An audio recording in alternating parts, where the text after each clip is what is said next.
Hey, what's up, guys? Welcome to The Collision. It's Daniel here, joined at the desk by Carrie to talk about Mulan, the new live-action adaptation for Disney+. So let's talk about it.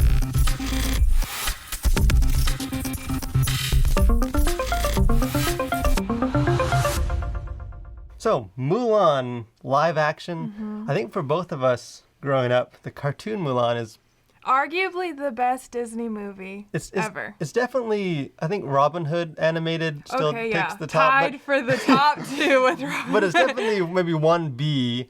So I think we were both excited for this. Then, the extra anticipation of having to wait because of this little thing called a global pandemic. Yeah, that threw a wrench in our plans. Anticipation, still waiting for it. We finally, again, it dropped on Disney+, kind of their controversial Premier Access, pay an extra $30 for the software program you already are paying for every month. But we did to check it out for you guys to let us know, or to let you guys know what we thought. And did this adaptation, did it bring honor or dishonor to the Disney Plus platform? I have to say I was not a fan. Yeah, and that's saying it probably nicer than I will say it. I hated this movie. I thought it was awful. We can kind of break down maybe why I thought that. But again, the initial trailers, I don't know if you would kind of follow some of that. I didn't really see much. I didn't want to because I kind of wanted to come into it with no the first footage they revealed left me a little skeptical. I still wanted to go in kind of open-minded and just sort of accept it for what it is. But again, I saw some of the stuff that seemed like they were setting up in the trailers left me a little curious, a little nervous. And having seen it now, I think some of those fears were realized. Yeah, this is a very different movie from the cartoon. Some of the remakes, it seems like it's almost like a scene-for-scene adaptation where it's just the same thing but with real people. This one, to me, was not at all like the original. Some of the main plot points were the same, but like the tone, a lot of the characters were different, a lot of the themes were different. The lack of Mushu the dragon. Yes, which is a very serious thing that needs to be addressed. I think Mushu is up there in the pantheon of greatest sidekicks ever. Maybe up there with Timon and Pumbaa and the genie. Yeah, he definitely breaks that Mount Rushmore. And this one, no Mushu, and no songs either. Yeah, you get sort of the, and maybe we'll talk about it in a bit. I think there's some symbolism to it. You kind of hear some of the songs, the melodies in the background. But again, so it's a movie like this. It's hard to get away. You can't really avoid the fact that this is a remake of another movie. So again, I think all of us who've seen the original, watching the new one, you can't really separate the fact that you know the story, especially if you enjoy this story. And if the original was part of your childhood. And I grew up watching that one a lot. I think that was the one we watched the most. And I made the mistake, I think it was a mistake, of watching the original the day before I watched the new one. So it was still so fresh in my mind. And so I think that made me like the new one even less. Yeah, so you kind of have to deal with it in thinking about this film. I don't think it's unfair to compare the two, especially this film is advertising itself as a live-action remake. It's more of a reimagining, maybe kind of going back to the source material more than it is the cartoon. But I think some of our, and again, it's hard to know how much that affects. Do we just not like this new one because we liked the first one and they changed it? I don't know if that's necessarily the case. I think as far as Disney movies go, I would not say, if I didn't know this was a Disney movie, I don't think I would have picked it up from watching it. It doesn't have the spark and the magic to me that a lot of the Disney movies have and that the classic cartoon one had. It's much more serious, like really serious. I don't think I smiled one time the whole time I was watching it. There was, without Mushu and then the grandmother too, without any of those characters. And this Mulan takes herself a lot more seriously. Yeah, the original Mulan is one of the funnier Disney movies. There's some with her soldier kind of mates. Some of their interactions is kind of funny. But for the most part, this is definitely, it's taking the material more as like a serious historical kind of Chinese action movie and less like kind of that more fairy tale side of the story. And I have to say, I'm not, the more action movie type it was going for is not usually my personal favorite genre, so that could have something to do with why I didn't like it as much. I think maybe if I was a huge fan of that type of movie. Yeah, it kind of leans into some of those kind of classic Asian action movies. Almost there's some like, kind of Matrix influences, or the characters, they're all kind of floaty. It seems like none of the characters weigh anything. They're flipping and running on walls, and it's never really explained why soldiers can just run up the walls of a castle. So it's going into that again. There's nothing wrong with doing that style. I think it's a clear choice, and there's some kind of exciting action scenes where there's some cool martial arts stuff in it too. Yeah, and like Donnie Yen, who's sort of the commanding officer. He was in a Rogue One Star Wars movie. He's been in a bunch of other movies. Some of the stuff he does is amazing. Flinging his sword around. And so there's some cool stuff like that. But yeah, overall, this is way more of a serious movie. And I think maybe we can get into some of the issues we had with it. Again, even though it did change, we love the original, didn't love this one.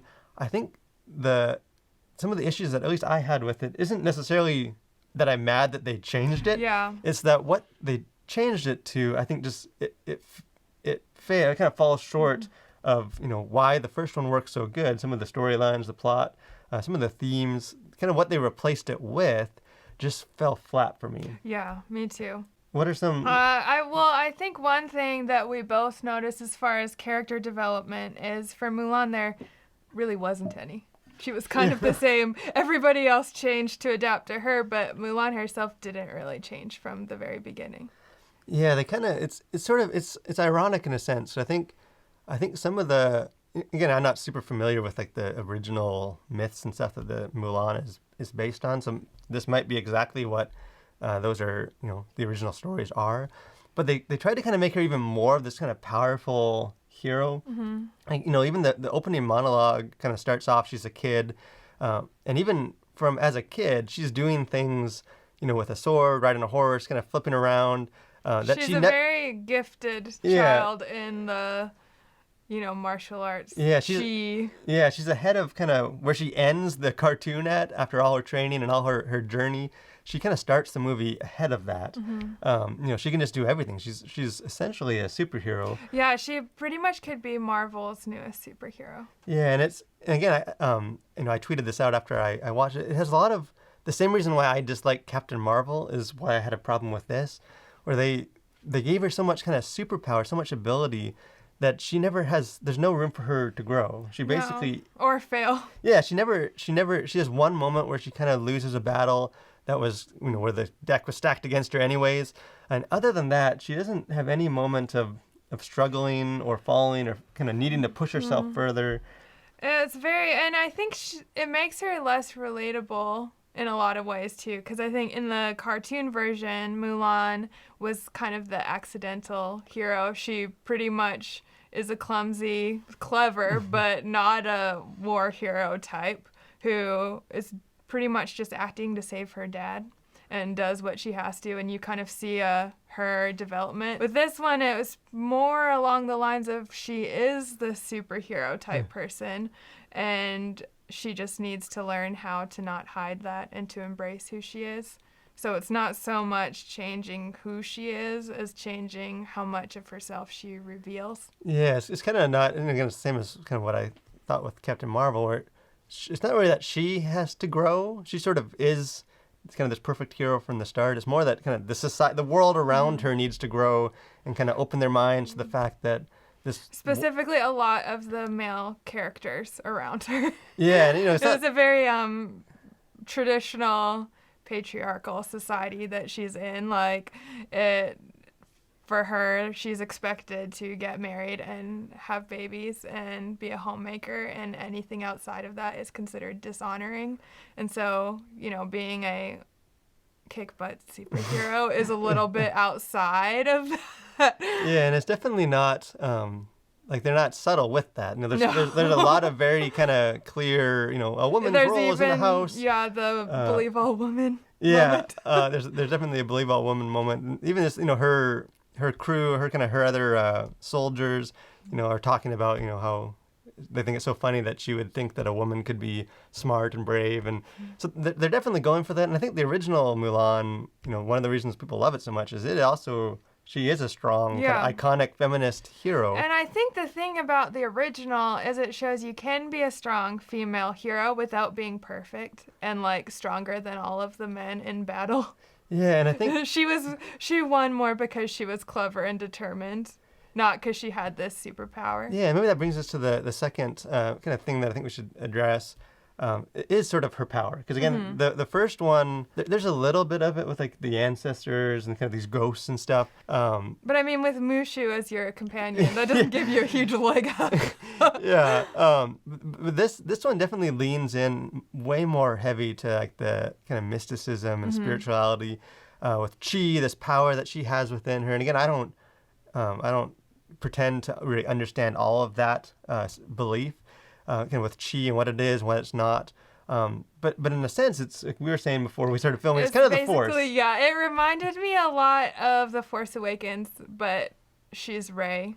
And she already, without any training, or I mean, I guess she kind of did some as a child in some of the backstories, but essentially she's just got a very large gift of the Chi, more so than most of the people around her, and that enables her to do things that other people can't. Yeah, because she goes to kind of this camp to learn, the boot camp to learn how to be a soldier, and she can already, do things that like the commander can't do, and within, just arriving, basically, he's praising her for her ability and kind of stepping back and letting her take the lead. And so it's interesting. They lean into, again, I think as Christians, we'll fall in different places as far as whether that's a huge problem in the film or not. I don't get as bothered with things like the Force or even the Chi and some of the spiritual. Obviously, it's not consistent with what the Bible teaches, but I think it's consistent with the culture and the story that it's telling. But I think as kind of narratively, what it does is that it takes away the power of Mulan as a character, and she more becomes like this avatar that just Chi fills her, and she can do things and succeed not because she's capable or because she's more clever or she's more courageous. It's just she has this ability that other people don't have, and if she lets it kind of work through her, she can basically do anything. Yeah, I mean, it's quite an advantage over her opponents. So she's definitely not the underdog. Yeah. She may be, facing some cultural restraints because of her gender. That's really the obstacle she's facing, not her ability, because from the beginning she is a better warrior than pretty much anyone else in the movie. Yeah, and some of it just seems you have to kind of suspend some believability, even though it's trying to be more grounded. There's which I mean, in the original, there's a talking dragon, so yeah, this is nothing so it is new. it is a Disney, but kind of some of how that works, and some of she's essentially like leading the armies of China after her first battle because of her ability. So again, it's maybe people will fall on different sides of it. It's hard. We understand it's hard to know whether that bothers us just because we're so inspired by the original. Yeah, if I'd never seen the original, I'd probably have different feelings, especially if I hadn't watched the original like the day before. Then I watched this one, which was maybe a bad idea. But yeah, for me, it just seemed like a kind of cool action movie that I won't really remember and probably won't watch again. Yeah, but I think it's just, kind of maybe as we end, it's a case study for kind of where our culture is, how we view kind of feminism, how we view society and storytelling. I think this, again, I'm speaking as a male, but as a narrative, sort of this hero that has to just kind of do whatever it takes, go outside of her comfort zone for the love of her father, and then grows into this great warrior is a way more inspiring story than just this is a perfect kind of empowered, supernaturally empowered warrior that kind of can do no wrong, and society just needs to learn to accept her and let her lead as she was always destined to do. It just doesn't resonate, I think. Yeah. It's, it looks cool. There's some cool action scenes, but the story, it misses what makes the original so powerful. Yeah, and I think in an attempt to be super female empowerment, it almost is less empowering. Yeah. Because it's like the first one is, most of us girls could relate to being kind of clumsy and a little bit clever. This one is like, well, I can't do any of the things she does. I don't have Chi, so I guess I'm out of luck. Yeah, let's do backflips and kick spears out of the air and use Chi, and it gives it like supernatural strength. It's I think you're right. It's sort of trying to present her as more iconic, kind of this female powerful hero, but it strips all the agency away from her character, and I think kind of hollows her out as a character. But anyway, any final thought for this? Is this a movie that you think people should wait till December to watch for free? I would say that personally, I don't think it's worth $30, but I mean, I guess if you were into the martial arts action movies and you're not particularly attached to Mushu, then maybe it's worth seeing. I mean, yeah, and again, it does look good. There's some exciting moments. If you just sort of want, a diverting kind of more surface level action film, you're stuck at home, then I think maybe it'll be worth it. Although I still think just wait till it's free on. I don't think it's worth the extra $30.